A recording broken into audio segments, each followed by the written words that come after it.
Entrepreneurs aren't born, they're brewed. You are now listening to the Entrepreneur Podcast with your host, Adam McChesney. Let's grow! Hey, what's up, everybody? Welcome to another episode of the Entrepreneur Podcast. I am your host, Adam McChesney, and I want to thank you for being here today. As always, if you're listening, please be sure to subscribe to the show and leave us a 5-star review on Apple and Spotify. We would also love for you to share this amazing content by tagging us on social media, including our guests. This way we can get this content out to more people. Today, we have another great episode lined up for you today. My guest and I got connected last month when I was in Georgia speaking at a CLIPA Training event, which is a training company for Christmas light installation professionals. We got to talking after the event at dinner, and he's just got a wealth of knowledge about entrepreneurship and a lot of the industries that many of you listeners are in. I know you will gain a lot of valuable insights from this episode about life, business, and much more. He's just an all-around great dude. My guest today is Ryan Fox. He is the CEO and owner of Lights All Year and is involved with quite a few other companies, including a mastermind, Beyond the Bulbs, which we'll talk about as well. Ryan, welcome to the show. Thanks, man. I appreciate having me. Yeah, I know we had the chance to get connected before the event and started following each other and all that stuff, and then had a chance to chat over dinner. So I know a little bit about you, but can you let the audience know a little bit about your background in entrepreneurship, kind of where things got started and what all you got going on here today? Yeah. So I'm one of the crazy ones. I started entrepreneurship when I was a little kid, had the bug early on, started the lemonade stand with my neighbor and his sister and my sister. Our neighbor was being built. So we had a little bit of cash that first day, and I was all excited and could see, my vision. I'm a high visionary, obviously. I could see the vision of the money I could make over the summer. And so they wanted their money and they got out the first day because they wanted to go buy stuff. And I wanted to reinvest. And, I was like, we can get Cokes and cookies and chips. And I was selling this to all the workers. So I did it for like maybe about a week or two. And I think I made a couple $100, which when you're like 8 or 9, that's like, a lot of money. And so then I kind of got sick of it and was like, hey, I'm going to go play, but then I was 11. My dad let me use his mower and weed eater and all that, and had a cart and drove around the mower, and I went and mowed people's yards, and he made me make flyers and knock on the doors and talk to people. And I was doing about 10 grand a year when I was 11, 12, 13, 14, in the summer. And then when I turned 16, he helped me get a truck, and he pretty much went and was my bank and said, hey, I'm going to buy all this commercial equipment for you. It was like $8,500 worth of lawn maintenance equipment, and you're going to pay me back a 2-year note. So it was like, say like $250 a month or whatever. I can't remember what it came to. And I paid it off in just over a year. So he didn't charge me any interest. He was nice about that, at least. But he wanted to teach me, like, hey, this is how business works. And then when I was 18, I actually had to go in and get my first loan by myself at the bank, a commercial loan. So he made me go do that myself. He's like, you go in there and go talk to them and work the loan yourself. And I came out and I said, they gave it to me. He said, what percentage rate? I don't remember now. And I told him, and he's like, okay, that's pretty good. And so he kind of helped show me that. And then from there, I went into landscaping and then tree removal, worked for a couple other people between there doing sales and stuff. And then got hooked up with my buddy, Brett Mattison, who's my business partner now in 2009. We started a tree removal landscaping company. And, honestly, man, we had like $150 to our name, both of us. And, he had a dump truck, and I was during the recession, right after the recession happened. And so we just pretty much bootstrapped it and just started knocking on doors and selling jobs and, grew it from there. And then in 2012, we decided to get into Christmas lights. And he had this great idea when he was mowing his yard that we should do Christmas lights. And I was like, no one's going to pay us to do that. Well, a lot of people have paid us to do that. So it's been one of the best decisions we've ever done. So then we got into pressure washing, gutter cleaning in 2015. Have that company, Outback Gutter Vac. It's a franchise. We were the first franchise to prove the model. And then in 16, we got out of the tree business, landscaping, and scaled the power washing. But Christmas lights is our number one service. We do majority of our revenue in 3 months with that. And then we started doing landscape lighting. We sell product now through Light Sale Pros. And then we also, I'm a CLIPA trainer. That's where I met you, is we do trainings to train people. And then we started the mastermind this past year with owner of CLIPA, Matt, my buddy, JC and Brett, and the mastermind's the Beyond the Bulbs. So that's pretty much what we're doing. Always busy. So. Yeah, no, you got a lot going on, and I appreciate you giving us a little background on all that stuff. It's absolutely fascinating to me, the Christmas light industry just in general. So I obviously knew of it because we've had our Christmas lights installed the past couple of years, but the fact that there's so much opportunity and there's so much money going around, and as you mentioned, you making like a lot of your revenue in that 3-month period. I think so many people, entrepreneurs, think I have to create this fancy new product or service and I have to go and literally make all of this revenue and do all this stuff. But there's obviously value in niching down and being specialist and doing things the right way and things like that. How did you guys transition from doing more of the typical landscaping and tree stuff and all those different things to adding pressure washing to being like, hey, Christmas light is going to be one of our main things that we're going to do? Because I think a lot of people struggle with that. Yeah. So we were thinking about scaling the tree business. It's a very dangerous business, number one. Number two, it takes a long time to train people. Like I'm talking like years until they're really trained. Yep. So that's what we kept running up against. And we're like, okay, if we try to scale this, it's going to cost us like $500,000. So what's something we can do that doesn't cost us that much to scale? And that's when the power washing thing kind of came in. We could send out 6 guys to do a tree service job. At that time, they might be able to do like $3,500 in a day, maybe $4,000. I could put 3 crews on the road doing pressure washing, and they could do the more revenue. They could do like $5,000-$6,000 in a day. And all they have is a pickup truck and some power washers, maybe on a trailer or something. So the amount of equipment and everything is way less that I have to upkeep and all that. So we started looking at it, we're like, this is an easier business to scale. Well, at the same time we were doing that, the Christmas lights is just blowing up. It's just like, just kept doubling and doubling and going and bigger and bigger and bigger until we got, 7 figures in a 3-month period. And so when you stop to think about that, it's like, holy crap, like, dude, like the rest of the time we're just keeping our guys busy is what we're doing. So a lot of people look at it as they're doing they did power washing and they got into lights. We were doing lights and got into power washing to keep my guys busy. Yep. So ours was a little different. So kind of like the reverse thinking of what most people do. So I think that has a little bit of it to do with it. That was like our main focus, and the power washing was just a secondary. Yeah. No, I love that. It's kind of doing things a little bit differently, adding a little bit different of a way of a train of thought and all of that stuff. What, over the course of your entrepreneurial journey, what are 3 things, if you had to pinpoint, that have made you successful thus far? I would say being resilient. That's probably the number one. My father-in-law told me that one time. We were living me and my wife were living there where our house was being built. And it was the worst year in business, like terrible worst year we've had. And my father-in-law looked at me one morning and said, how are you getting up every day and still going to work? And I said, because there's people that count on me for their paycheck. Yeah. And he's like, you're resilient. He's like, you and Brett are resilient. And I think that's probably number one. We won't quit. We're just driven, for success, for greatness, whatever you want to call it.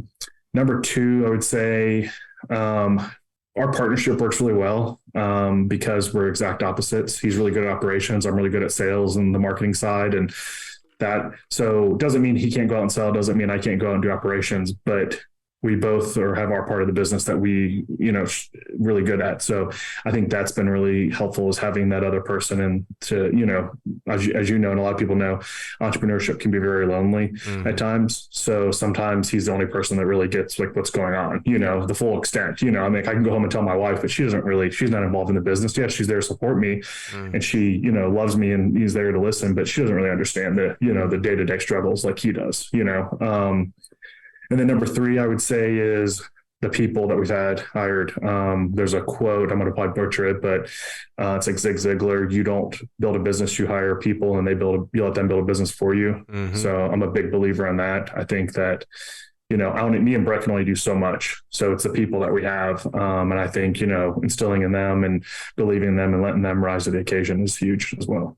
Love that. Yeah. I think the resilient aspect for sure is something that entrepreneurs just truly have to have if they want to overcome the hardest of the hard times. I think a lot of times, especially over the last 3 years, a lot of businesses have flourished because there's been extra money in the economy. People have been in the buying mode, and we're starting to see some of that stuff come back, and people are looking for ways to exit and quit and just give up and all those different things. But as you mentioned, you've been in doing this for quite some time. So talk to us about over the course of you getting started back in 2009 and really taking things and running with it and starting multiple businesses. If you had to pinpoint like one key lesson that has gotten you through all these different things, what would that one lesson be? One lesson, man. That's,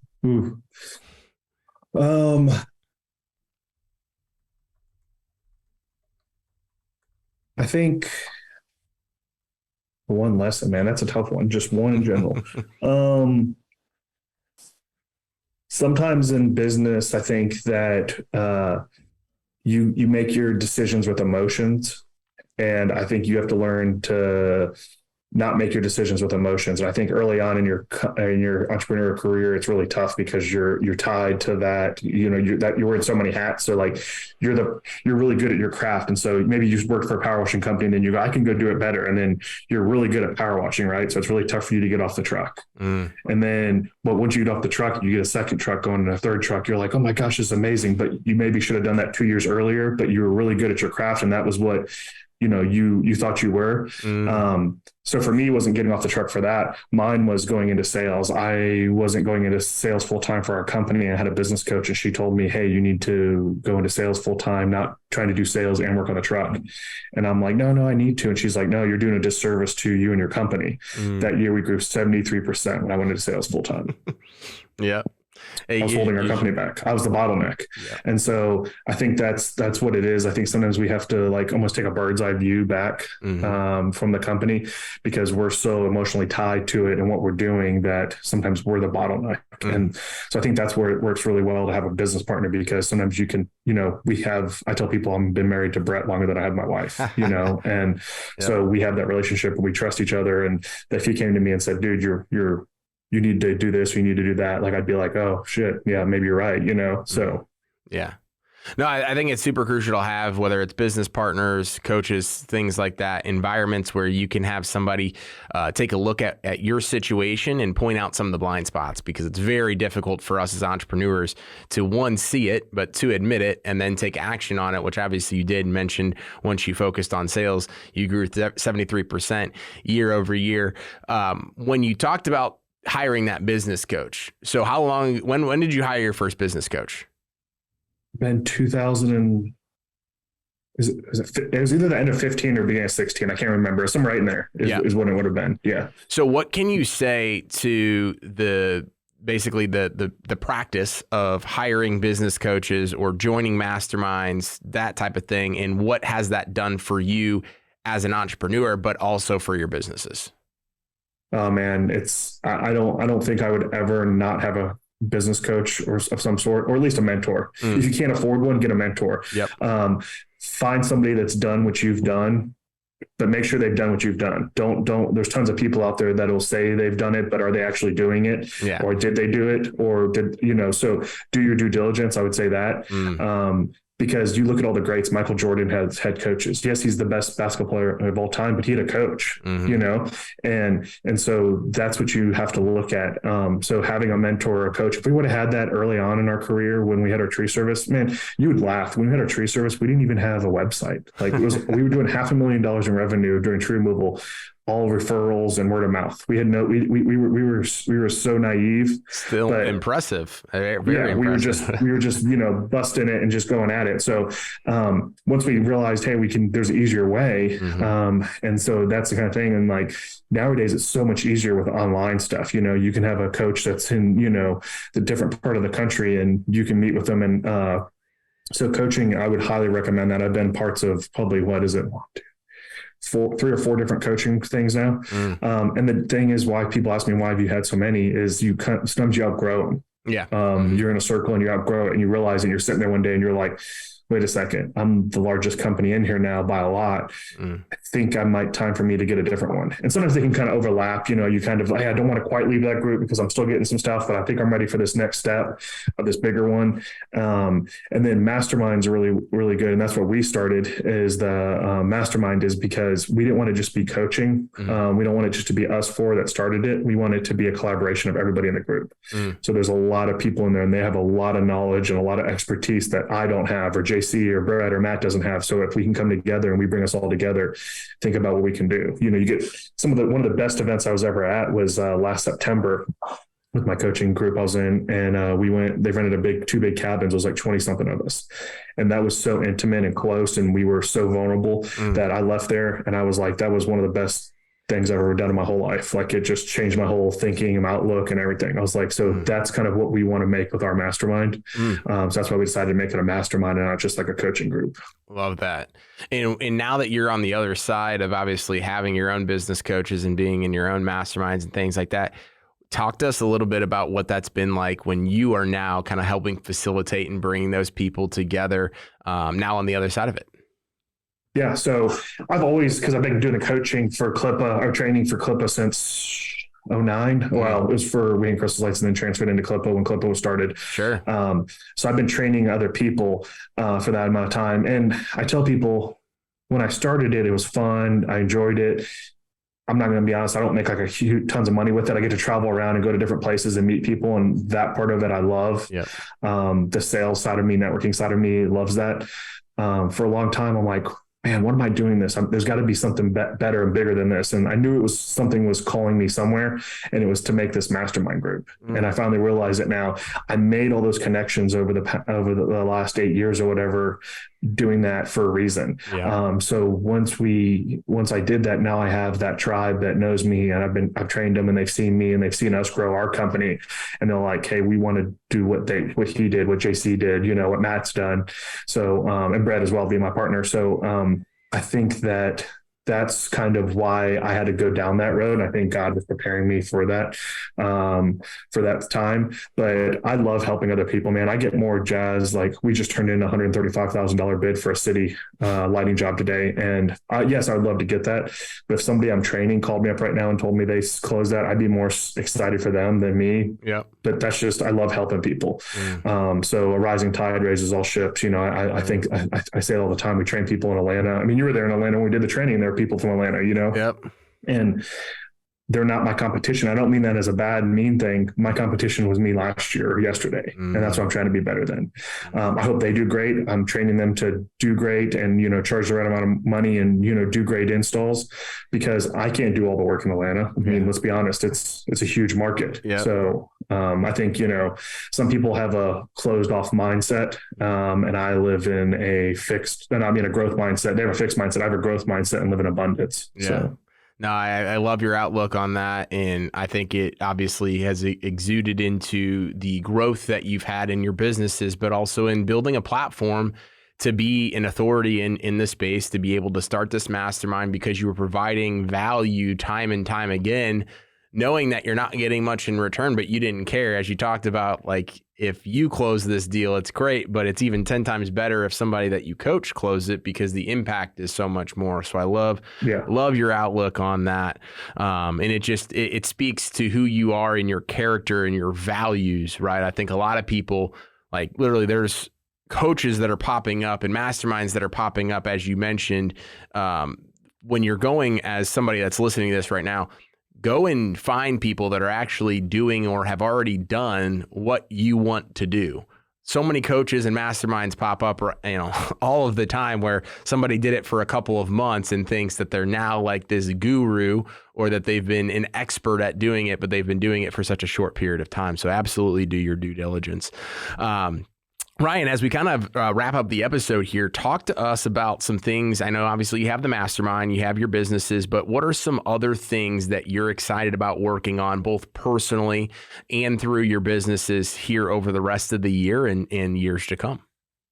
Yeah. So obviously with the mastermind with Down the Bulbs, we want to keep growing that and helping more people. That's probably a really big focus of mine and all of ours right now is, trying to grow that and help so many more people, because like you were talking about, the ripple effect is huge. And that's I say a lot of times my why is my legacy, but it's not my legacy of like, look how much money I made. It's how many people's lives I can touch. I think about like when I die, who's going to think like, wow, Ryan actually made an impact on my life. And that's why I do what I do. The money's great. The money's a byproduct of it, but if you do it just for the money, then it's not filling, So I think that's a huge reason. So I want to do that, but I mean, obviously we want to grow our own company as well. Lights All Year, we're wanting to get multiple locations down the road. That's something we're actively looking into, whether it's licensing or just, partnering with people or something in some sort of fashion. That's something we really want to do. We're really just wanting to go all in on the lights. So we've been doing a lot more landscape lighting. So we're really looking at, hey, lighting is our main focus, and everything we're going to be doing is going to be centered around lighting of some sort. So I think that's pretty much the biggest thing. And then I think something I would love down the road, not this year, is I would eventually like to start a nonprofit of some sort. I don't really know what of or whatnot, but I think that somewhere down the road, and it might be 10, 15, 20 years down the road, who knows? I think a nonprofit I would like to start something and do something like that. Love that. Well, man, I really appreciate you coming on the show. I'm super excited to continue building our relationship, getting to know you better, and continuing to support you and follow you. Where can people stay connected with you online? Yeah, so I'm on Facebook. Just look up Ryan Fox. You'll see it. You can add me as a friend there. I'm on LinkedIn. I'm actually working on my LinkedIn profile right now. So that'll be hopefully here in the next month or so, that'll be updated. We actually hired a lady to help us with sales, and she used to be a recruiter. So she's like, I can help you with that and get it really dialed in. So she's supposed to start later this month. So love it. She's going to help with that. So you find me on there, and then you go to beyondthebulbs.com if you want about the mastermind. And even if you're just getting into lights, that's okay. The only thing is it's for anybody that's just getting into lights, or we have another group that's for over 150,000 in revenue right now. But if you're just getting into lights, you have to have a CLIPA training, or you have to have 1 year of business of doing lights under your belt, because we want to make sure they're trained properly, or they either have already had 1 year because they kind of worked out those first mistakes and stuff. So, but yeah, you just have a good fit call, and then we get on there, and me or JC talk with you and see if you're a good fit, because it's not for everybody, and we know that, and we're not for everybody. So we want to make sure it's a good fit. So. Love it, man. Well, I appreciate you taking the time. I know you're super busy, but I know people are going to get value out of this. And I know there's a lot of service-based business owners who listen. So I'm sure some people will get in contact with you. No, yeah, awesome, man. I enjoyed being on here. It was great. Thank you so much, man. And thank you again to the audience for tuning in to today's podcast. Please be sure to subscribe, download, and share our content. Leaving a 5-star review goes a long way. We'll see you all next week. And remember, entrepreneurs aren't born, they're brewed. I'm an entrepreneur. Entrepreneurs aren't born, they're brewed. Thank you for listening to Entrepreneur Podcast with your host, Adam McChesney. Let's